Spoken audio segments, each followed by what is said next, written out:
Avec les Nova et Nova Pro, North propose deux wings supposément identiques dans le design, mais dans deux types de construction, avec plus ou moins de modularité et aussi deux niveaux de budget. Alors déjà, est-ce que ces wings sont bien? Est-ce que la construction change vraiment quelque chose? Et au final, la différence de prix se ressent-elle forcément sur l'eau? Je réponds à ces questions dans la vidéo.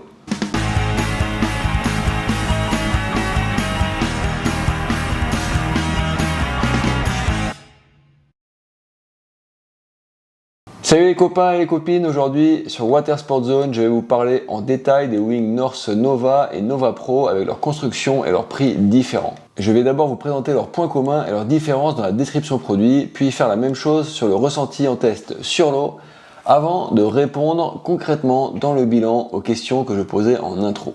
Vous êtes prêts? Alors on y va. Alors au niveau de la description produit, quels sont les points communs dans les produits comme ça à terre? Alors d'abord, on va parler du design. En fait, ce sont des wings plutôt compacts. On a 275 cm d'envergure pour cette 3.5, avec un creux qui a été avancé cette année. L'assemblage est en horizontal devant, avec du vertical derrière. On a une super tension dans le SPI, en particulier sur la Nova, un petit peu plus que sur la Nova Pro. On voit aussi des diamètres de boudin qui diminuent à les extrémités pour ménager le poids, entre guillemets, mal placé. North a aussi ajouté un renfort UDI dans les boudins et les extrémités pour donner plus de réactivité en fait au retour des oreilles. On retrouve aussi des fenêtres identiques pour la visibilité. Et puis le point commun aussi sur la construction, c'est que c'est vraiment soigné avec des renforts Kevlar, des protections sur les points fréquents d'abrasion, etc.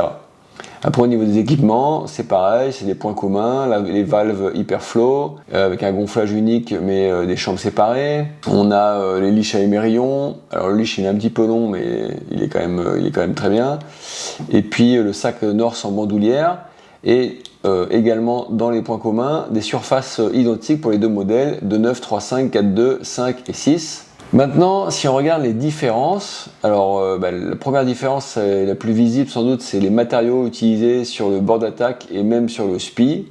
Sur la Nova, on est sur du Dacron en bord d'attaque et du SPI NHTRS en double ripstop avec passage en NX6 avec un tramage plus dense sur le bord de fuite. Tandis que de l'autre côté, sur la Nova Pro, en fait, la partie centrale du bord d'attaque et la latte sont en N-Wave 45, un tissu propriétaire exclusif à North, qui a des propriétés mécaniques haut de gamme, mais surtout une super fiabilité. Et le reste du bord d'attaque, lui, est en Dacron, donc plus sur les extrémités. Et après, au niveau du SPI, là aussi, North utilise un de ses matériaux propres, avec le SPI Matrix sur les 3/4 arrière de la voile, alors que la partie avant utilise le NHTRS double ripstop, comme sur la Nova. Autre détail, la Nova Pro a aussi des mini-lattes pour rigidifier sa chute, ce que n'a pas la Nova. Alors l'autre différence majeure, ce sont les systèmes de poignées. On a donc sur la Nova des systèmes de poignées rigides fixes, tandis que la Nova Pro arbore un système de poignées interchangeable innovant.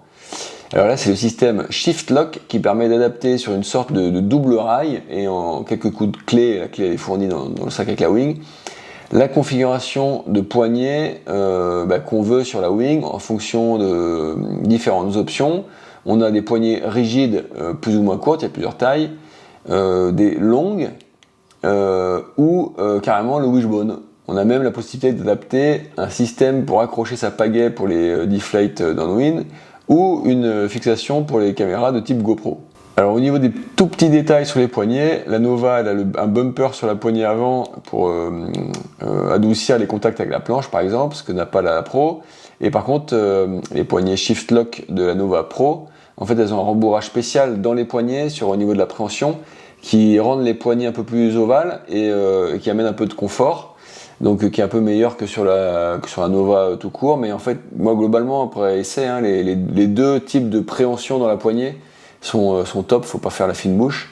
Et c'est sympa, juste un petit peu plus de moelleux sur la Nova Pro. Alors autre différence, c'est que le poids n'est pas équivalent entre ces modèles. J'ai pesé la Nova 3.5 donc avec ses poignets à 2,6 kg, tandis que la Nova Pro 3.5 donc elle faisait 150 grammes de plus avec 2,75 kg, donc avec des poignets avec deux poignets 400. Donc on a, il faut le dire, une version Pro plus lourde ou moins légère que la version normale, et ça c'est assez original parce qu'en général c'est plutôt l'inverse. Et sans doute qu'en fait le double rail de fixation ça fait aussi du poids sur le boudin central. Et enfin, la dernière grosse différence, c'est le prix. Alors le prix, il peut varier selon la configuration de poignet qu'on va mettre sur la Nova Pro, mais en gros, ce modèle Pro est à la base déjà une centaine d'euros plus cher que la Nova, mais en plus, il faut rajouter les poignets à partir de 119 euros pour le Wishbone et jusqu'à 194 euros pour la config la plus chère. Donc en gros, il y a 250 euros de différence. Maintenant, si je passe sur l'eau. Donc, moi j'ai donc testé ces wings sur l'eau pendant plusieurs mois en 3.5. J'aurais bien aimé tester plutôt en 5. Sans doute que les différences sont plus marquées dans ces surfaces-là, mais bon, 3.5 c'était aussi bien et ça a pu me faire constater combien la plage d'utilisation des wings avait progressé et en particulier la plage basse. C'est assez impressionnant en fait avec ces wings puissantes, bien rigides et tout, dans le peu de vent dans lequel on peut naviguer en 3.5. Donc voilà, c'est cette petite parenthèse que j'ai bien kiffé et en fait de pas forcément choisir la surface que tu voudrais naviguer dans ces conditions-là, ça te fait explorer des choses et te rendre compte de réaliser des progrès aussi. Donc c'est cool. Bref, quel point commun sur l'eau entre ces deux modèles? Alors, ce sont tous les deux wings plutôt compactes, puissantes, stables. Alors pas hyper légères, mais par contre super bien équilibrées et très efficaces. Ce sont des wings vraiment très agréables à naviguer, ça tire pas trop en latéral malgré une bonne puissance, donc ça tracte bien dans la direction où on veut se déplacer. Moi j'ai constaté une très bonne remontée au vent, une stabilité aussi très correcte en free fly. La maniabilité, je n'ai pas grand chose à en redire dans les manœuvres. Dans les tricks ou pour les petits gabarits, les oreilles viennent pas accrocher l'eau exagérément ou alors pas du tout. Donc franchement, c'est bien. On est sur de la bonne wing haut de gamme. C'est pas, pour resituer un peu, c'est pas hyper nerveux comme une PPC dont j'avais fait le test la semaine dernière, je crois. Donc je vous mets aussi le lien ici, où il y a plus de ressenti de puissance qu'avec une F1. Mais aussi pas autant de légèreté, c'est de l'autre côté quoi. Maintenant, quelle différence ai-je réellement ressenti sur l'eau? Alors, en fait la Nova Pro, elle a un feeling forcément un peu plus raide, un peu plus rock solide comme ils pourraient dire les anglo-saxons, et les meilleurs en plage haute pour aller chercher la perf en plus, les sauts les plus extrêmes, etc. En gros, la plage d'utilisation est un peu plus grande. Cette Nova Pro, elle a les options de poignet, elle a l'air plus moderne, plus solide, se montre un peu plus sportive. Le choix des poignets, ça c'est bien, mais il peut aussi avoir un impact sur la nave, car en fait c'est important d'avoir les poignets bien placés, notamment par exemple pour le tack, si on n'arrive pas à avancer assez la main pour neutraliser la wing, ça c'est un peu plus compliqué quand même. Moi j'aurais d'ailleurs bien aimé que Norse propose des indications de positionnement des poignets sur la wing.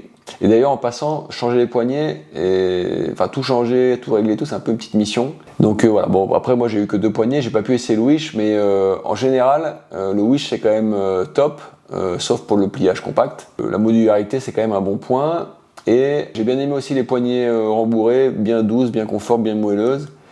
Et puis le système de fixation qui semble costaud et fiable. Et puis ces petites options d'avoir les attaches de pagaie pour le deflate là, sur la Nova Pro, et aussi, qui sont sympas et différenciants par rapport à la Nova. Donc la Nova, elle, de son côté, moi je l'ai trouvée plus douce, plus dans les bras, plus cool entre guillemets. Elle vole un petit peu mieux en free fly, elle est un petit peu plus légère, et je pense que c'est aussi du poids entre guillemets gagné, qui est du poids bien placé. Donc c'est toujours une wing puissante, équilibrée, etc. Le fond de la wing, c'est quand même globalement le même. En fait, la Nova normale, pour moi, elle suffit clairement pour la plupart des gens. C'est déjà en fait une super wing. C'est un produit qui est plus freeride, mais sans que il faut pas que ce soit pris d'une manière péjorative. Je veux dire qu'en fait, elle est top pour naviguer peinard, pour faire du prêt et du free fly. En fait, c'est déjà génial puisque c'est ce que font la plupart des gens, quoi. Et en plus, elle modère le budget en comparaison de sa grande sœur, la Nova Pro. Maintenant, en guise de bilan, j'avais posé des questions en intro, et je vais y répondre maintenant. Donc, d'abord, est-ce que ces wings Norse sont bien? Alors perso, moi j'ai bien aimé les deux, c'est toutes les deux des super wings. Je les préfère en free fly à la mode pro que j'avais essayé précédemment et qui est encore plus perf nerveuse, puissante, tout ça. J'ai constaté quand même aussi chez Norse que en fait ils misaient quand même un peu plus sur la longévité des produits plus que sur la légèreté. et en particulier sur la Pro, enfin les deux sont super bien construites, mais en particulier sur la Pro avec le matériau notamment de bord d'attaque, et le SPIC qui est censé moins se déformer. Mais voilà, il faut absolument pas prendre la Nova comme une version au rabais. Ces deux wings peuvent correspondre à tout le monde, mais deux profils quand même, je pense, se détachent. D'un côté, avec la Nova, on a la navigation cool, plutôt free fly, free ride, performance, sans plus. On va dire c'est plutôt pour ceux qui préfèrent naviguer avec une petite wing, tu vois, un peu sous-toilée ou bien toilée en priorité, mais pas forcément de se charger. Et puis donc, gabarit léger, moyen. Et on a en bonus un budget moins élevé. Et en face, avec la Nova Pro, on est plus pour des gabarits moyens lourds qui tirent plus sur la wing, ceux qui naviguent au harnais, qui cherchent des performances qui veulent sauter plus haut, aller plus vite, en gros qui naviguent aussi sur toilée et qui apprécient le plus produit, c'est-à-dire la modularité, compte tenu aussi d'un budget plus élevé donc sur cette Nova Pro. La Nova Pro, c'est aussi pour ceux qui veulent un max de durabilité et de puissance si tu as un gros gabarit, je le disais. C'est une wing orientée perf et le bonus dans la perf, dans les jumps et potentiellement aussi le freestyle avec plus de pop. Alors est-ce que la construction, ça change vraiment quelque chose? En dehors des options de modularité et probablement de la longévité, tu sens vraiment la différence de la construction en termes de perf et de contrôle que si tu rentres dans la wing. Donc en surtoilant, et c'est là qu'on sent le plus la différence en positif, surtout que la Pro quand même elle est moins légère que la Nova. Alors au final, est-ce que ça vaut forcément le coup de mettre le budget maximal et d'aller sur la Nova Pro? Eh bien pas forcément, je l'ai déjà évoqué sur les profils de rider, mais franchement, moi mon point de vue c'est qu'en termes d'expérience de ride à court terme, juste d'aller sur l'eau à la sortie du magasin, c'est pas évident pour tous les profils qu'aller sur la Pro, ce sera vraiment un ressenti et une expérience vraiment supérieure. En revanche, on va laisser le bénéfice du doute à Norse pour la longévité, avec le tissu NOF45 et le SPI Matrix, quand même une promesse sur la déformation qui est meilleure. Même si, je le répète aussi, la Nova est déjà construite avec soin et on sent qu'il y a vraiment une attention sur la longévité qui est déjà présente. Et après, dans l'absolu, sur le marché, Norse propose des wings qui ne comptent pas parmi les plus légères, mais qui fonctionnent tout de même hyper bien. L'accent a plutôt été mis sur la construction, avec des choix de matériaux originaux et exclusifs. Le curseur durée de vie, fiabilité dans le temps semble avoir été priorisé sur ces Norse, ce qui est sans doute un très bon point sur le marché de la wing, même si c'est difficile à évaluer en magasin ou sur quelques semaines de test comme moi. Voilà, si tu as aimé cette vidéo, je t'invite à regarder celle qui était proposée à l'écran et qui devrait aussi te plaire.